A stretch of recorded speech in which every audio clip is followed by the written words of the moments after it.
ബഹുമാനപ്പെട്ടവരെ കാണാൻ പൂനൂരിനടുത്തുള്ള ഒരു അബ്ദുറഹ്മാൻ പോവുകയാണ്. കണ്ട് സലാം പറഞ്ഞു. എവിടുന്ന് വരുന്നു? ഞാൻ കാന്തപുരത്തിൽ നിന്ന് വരുന്നു.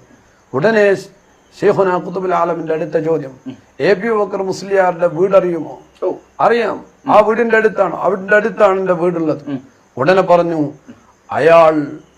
അയാൾ വെടിവെച്ചാൽ കൊള്ളാത്ത മനുഷ്യനാണ് കേട്ടോ. ഈ അബ്ദുറഹ്മാൻ എന്ന് പറയുന്ന ആൾ എന്നോട് നേരിട്ട് പറഞ്ഞതാണ്, ഇന്ന് മരിച്ചിട്ടില്ല. അബ്ദുറഹ്മാനോട് പറയുകയാണ്, വെടിവെച്ചാൽ കൊള്ളാത്ത ആളാണോ എ.പി. അബൂബക്കർ മുസ്ലിയാർ എന്ന് പറയുകയാണ്. എന്നിട്ട് ആരെങ്കിലും ഇത് പരീക്ഷിച്ചു നോക്കിയിട്ടുണ്ടോ? ഒന്നാമത്തെ കാര്യം അതാണ്.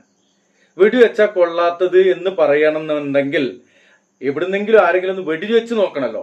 ഓക്കെ, അതവിടെ നിൽക്കട്ടെ. അയാൾ വെടിവെച്ചാൽ കൊള്ളാത്തതാണെന്നുള്ളതാണ് ഇയാൾ പറയുന്നത്. അത് സത്യമായിരിക്കാം. കാര്യം അയാൾക്ക് ഉന്നുണ്ടാവൂല. വെടിവെച്ചാൽ കൊള്ളണമെങ്കിൽ ഉന്നം വേണം. ഇനി മറ്റൊരു കാര്യമുള്ളത്, വിശ്വാസപൂർവം എന്ന ആത്മകഥയില് ഈ സംഭവം രേഖപ്പെടുത്തിയിട്ടുണ്ടോ? വെടിവെച്ചാൽ കൊള്ളൂല എന്നുള്ളത് കുത്തുബുൽ ആലം പറഞ്ഞിട്ടുണ്ട് എന്നുള്ളത്. കുത്തുബുൽ ആലം ഫിൽ മനാഖിബ് കുത്തുബുൽ ആലം അല്ലേ? അങ്ങനെ ആ ബുക്കിലുണ്ടോ? അത് പിൻവലിച്ചു. എന്നാലും അതിലുണ്ടോ? അറബിയിലെങ്കിലും കുത്തി പറഞ്ഞിട്ടുണ്ടോ?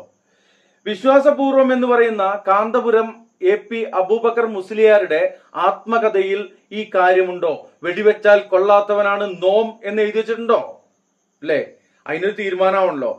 ഉള്ള കാര്യങ്ങളൊക്കെ എഴുതിയിട്ടല്ലേ സാധനം പുറത്തു കൊണ്ട്. അത് എഴുതാൻ മറന്നിട്ടുണ്ട്, ചില പേജ് ആഡ് ചെയ്യണം. വെടിവെച്ചാൽ കൊള്ളാത്തവനാണ് ഞാൻ, അതിന്റെ വിശദീകരണം. അതെന്തുകൊണ്ട് കുത്തുബുൽ ആലം പറഞ്ഞിട്ടുണ്ട് എന്ന് പറഞ്ഞുകൊണ്ട് അതതിൽ ചേർക്കേണ്ടതല്ലേ? എന്താണ് വിറ്റളയ കാര്യം? അങ്ങോട്ട് തള്ളുക, എമ്മാരി തള്ളു. എന്നിട്ട് അതിന് എന്നോ മരിച്ചുപോയൊരു മാനസിക രോഗിയുടെ അതിന് കരുവാക്കുക. അയ്യപ്പ ഇനിയിപ്പോ കബർന്ന് നീച്ചു വരുമൊന്നുമില്ലല്ലോ. ഇനി അല്ല, അയാൾ അങ്ങനെ പറഞ്ഞിട്ടില്ല എന്ന് പറയും ചെയ്യൂല. കാരണം മാനസിക രോഗമുള്ള ആൾക്കാരെ എന്തൊക്കെ പറയും, വല്ലാത്ത ജാതി. ഇൻഷാ അല്ലാഹ് കൂടുതൽ പറയുന്നില്ല. ഈ വീഡിയോ വൈൻഡപ്പ് ചെയ്യുന്നു. അസ്സലാമു അലൈക്കും വറഹ്മത്തുള്ളാഹി. മക്കൾ ഇവിടെ ജീവിക്കുന്നത് എ.പിയെ കൊണ്ടല്ലെങ്കിൽ എ.പി ജീവിക്കുന്നത് മക്കളെ കൊണ്ടാണ് എന്നത് എല്ലാവർക്കും അറിയുന്ന വസ്തുതയാണ്. ആ മക്കളില്ലെങ്കിൽ ഇദ്ദേഹത്തിന്റെ അവസ്ഥ എന്തായിരിക്കും? എന്നാൽ വിശുദ്ധ ഖുർആൻ കള്ളന്മാരെ എണ്ണി പറയുന്ന ഒരു ഭാഗമുണ്ട്.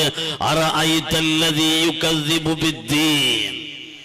ദീനിലെ കള്ളന്മാരെ തുറന്നു പറയുന്ന ഒരു ഭാഗമുണ്ട്.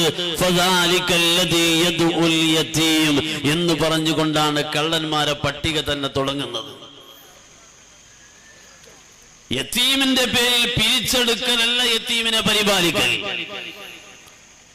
യതീമിന്റെ പേരിൽ പിരിച്ചെടുത്ത് ശീതീകരിച്ച റൂമിൽ കിടന്നുറങ്ങലല്ല യതീമിനെ പരിപാലിക്കൽ. നാം ഇത് പറയുമ്പോൾ സാധാരണഗതിയിൽ അവർ നമ്മോട് പറയാനുള്ള മറുപടി പ്രസംഗത്തിൽ ഉന്നയിക്കാനുള്ള ബഹുമാനപ്പെട്ട ഉസ്താദിനെ കൊണ്ട് ആയിരക്കണക്കിന് യതീമക്കൾ ഇവിടെ ജീവിക്കുന്നുണ്ട്, എന്തിനാ നിങ്ങൾ ആ യതീമിന്റെ അന്നം മുടക്കുന്നത് എന്നാണ് ചോദിക്കുന്നത്. ഈ യതീമിനെ ഇവിടെ പരിപാലിക്കുന്നതും സംരക്ഷിക്കുന്നതും ഉസ്താദാണ് എന്ന വാദമൊന്നും ഞങ്ങൾക്കില്ല. ഞങ്ങൾക്കറിയാം ഈ യതീമിനെ സംരക്ഷിക്കുന്നത് ഖാലിഖാകുന്ന അല്ലാഹുവാണ്. എ.പിയെ കൊണ്ടല്ല യതീമക്കൾ ജീവിക്കുന്നത് എല്ലാവർക്കും അറിയാം.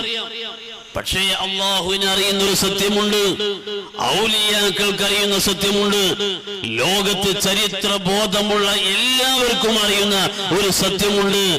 യതീമക്കൾ ഇവിടെ ജീവിക്കുന്നത് എ.പിയെ കൊണ്ടല്ലെങ്കിൽ എ.പി ജീവിക്കുന്നത് യതീമക്കളെ കൊണ്ടാണ് എന്നത് എല്ലാവർക്കും അറിയുന്ന വസ്തുതയാണ്.